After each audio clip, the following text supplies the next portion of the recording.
Quando nós pensamos em exportações de perecíveis, por exemplo, pescados, produtos orgânicos, enfim, já se fala num impacto imediato, né? E que afeta vários estados da federação. Não somente São Paulo em relação à laranja, exportação de laranja, de suco de laranja, que vai zerar, como estados como Rio Grande do Sul, extremamente afetado também. Existem já mercadorias que estão, nesse momento, sendo transportadas e não se sabe exatamente o que acontecerá, se chegarão a tempo antes do dia 1º de agosto ou não. Estados que nem parece, assim, para a maioria das pessoas, mas que também tem um volume grande de exportações, como o estado do Ceará, por exemplo, né? E que também são afetados. E por isso as federações da indústria já estão se articulando, né, junto à CNI, assim também o pessoal do agro com a CNA, para que tentem algumas possibilidades para que minimizem, né, esses efeitos. Inclusive tem uma articulação tanto com os empresários americanos, que também temem por essa questão, porque isso vai aumentar os preços, né, abruptamente no mercado americano, vai gerar inflação ou então desabastecimento, e isso tudo tem um impacto muito grande. Então, tem essa articulação junto aos parlamentares americanos, através dessas federações, junto com a CNI e também o pessoal do agro via CNA, e diretamente com os próprios empresários americanos. É bastante grave a situação que nós nos encontramos. Ellen, você vê chance de negociação, ou pelo menos de atraso dessas medidas nesse pouco tempo que resta? Não parece uma chance concreta, uma vez que os canais diretos de interlocução estão fechados, né? A gente sabe, por exemplo, que a nossa embaixadora em Washington tentou procurar o Departamento de Estado dos Estados Unidos e recebeu uma negativa. Então, quais são? São as ações paralelas, seja via entidades com seus pares nos Estados Unidos, como mencionou aqui a Patrícia, né? A gente sabe que, por exemplo, os empresários brasileiros que exportam para os Estados Unidos estão pedindo a seus pares, aqueles que estão importando lá, que tentem fazer algum tipo de pressão. A gente tem o grupo de senadores que está se encaminhando para os Estados Unidos para falar com seus pares parlamentares, para tentar também, de alguma maneira, exercer pressão na sociedade americana, mostrando isso, olha, vai encarecer ou a qualidade é inferior, para ver se essa pressão de empresários, de parlamentares, pode fazer algum tipo de volume na Casa Branca. O que nós temos de fato até esse momento. O que se tem de fato esse momento é que agora o Brasil é o único país que as negociações estão travadas. Na prática, estão travadas. Japão já avançou, União Europeia avançou, a gente tem Vietnã que avançou, enfim, vários países conseguiram destravar as negociações, nós não conseguimos fazer isso até este momento. Inclusive, o presidente Lula disse nessa semana, fez algumas provocações ali ao presidente Donald Trump, disse, por exemplo, olha aqui, se Trump estiver jogando truco, né, truncando, está pronto para pedir um 6, e algumas entidades têm se manifestado que essas falas, elas são confusas para uma negociação. Thaís, a postura deveria ser essa, deveria ser outra? Não tem nada de confuso, gente. Ele está defendendo a soberania do nosso país. Nós estamos falando num impacto de 0,04% no PIB. Quando a gente fala de suco de laranja, a gente está falando de 0,01% do PIB. Nós estamos falando de 3 empresas multinacionais que controlam a produção e a venda de suco de laranja para os Estados Unidos. Para! O que o Lula está fazendo é demonstrando que a soberania é mais importante do que qualquer forma de tentar pressionar o nosso país.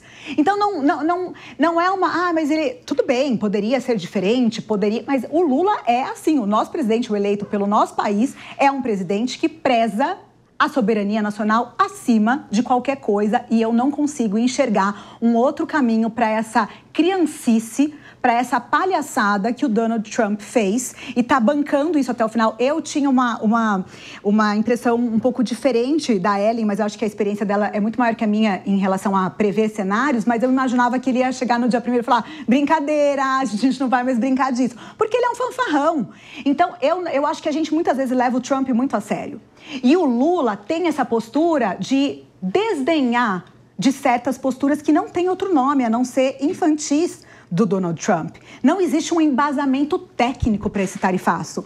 Então, eu entendo que a postura do presidente é importante. A presidente do México seguiu a mesma linha de tirar sarro, de desmoralizar o presidente dos Estados Unidos quando ele vem pressionar, tentando mandar no mundo. Então, é uma oportunidade do Brasil buscar novos mercados, mostrar que, de fato, o Brasil está acima de todo, o Brasil acima de todos e que a nossa soberania continuará sendo exercida por nós, como manda a Constituição Federal no artigo 1º. A Patrícia queria comentar?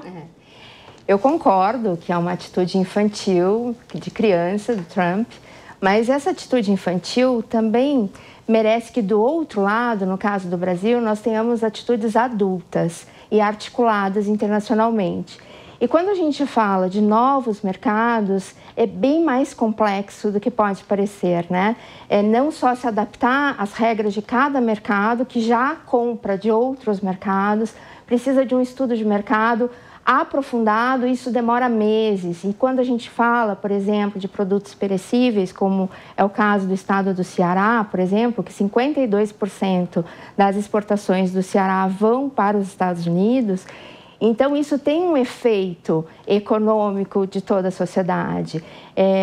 Não tem uma receita de bolo, né? Então, dizem, né, popularmente, me perdoem aqui pelo exagero, mas a gente tem que ter um jeitinho para falar com uma pessoa que não está emocionalmente equilibrada, né? Então, a gente tem que ter aí um pouco de psicologia também. Diga, Lu.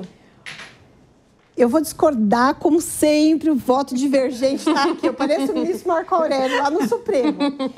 Nós estamos falando em uma redução de 48% do volume de exportações do suco de laranja para os Estados Unidos, que é mais de 5 bilhões de reais que vamos deixar de vender. Nós temos redução na venda do café verde, 74% de redução das exportações no mercado açucareiro e 93% nas exportações de madeira.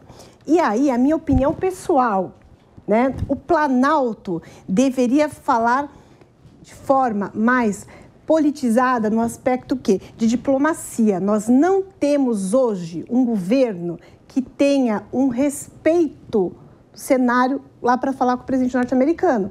Então, amenizar falando vamos procurar outros mercados, eu concordo com a Patrícia quando ela fala do risco que você tem de ter um longo período para trazer esses novos investidores aqui para adquirir esses produtos. Só que, quando a gente fala no Ceará, é um país pobre. Nós tivemos corte de mais de 1 milhão de pessoas beneficiárias do Bolsa Família. Essas pessoas vão ver com o quê? Eu estive no ano passado fazendo um trabalho de pesquisa no Ceará em escolas estaduais e você vê que as pessoas, elas têm aula de como cuidar da terra seca, não tem o que comer. É muito fácil para nós que somos de São Paulo, que temos produtos do Brasil e do mundo inteiro e temos acesso a esses produtos, comparar com o pessoal do Nordeste. É muito triste. O resultado vai ser catastrófico para a economia brasileira e para o povo brasileiro. E vai também estava esperando para falar. Não, eu quero só fazer colaborar com o que as minhas 3 colegas aqui colocaram, porque assim, a gente tem na mesa hoje, sobretudo no Mercosul tem na mesa, uma série de acordos sendo negociados, né? A gente conseguiu fazer acordo com a União Europeia, o Brasil tem acordos aí com Emirados Árabes, eu não vou lembrar todos os países, mas a gente tem. O problema é que há, como pontuou bem aqui a Patrícia, uma transição para esses acordos efetivamente começarem a valer e o dinheiro entrar, traduzindo assim, e não é o mesmo volume.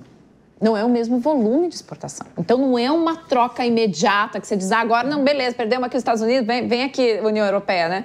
Não é o mesmo volume. Então, é muito difícil. A gente está diante de um quadro muito difícil. E mais, e aí parece que eu olho um pouco assim adiante no cenário, no tabuleiro geopolítico internacional. Nesse momento, o Brasil está sendo colocado numa posição de ter que se andar entre a briga Estados Unidos e China. E Trump empurra o Brasil para o colo da China. Mas essa não é uma escolha que está sendo feita por nós, é uma escolha que está sendo feita para nós, né?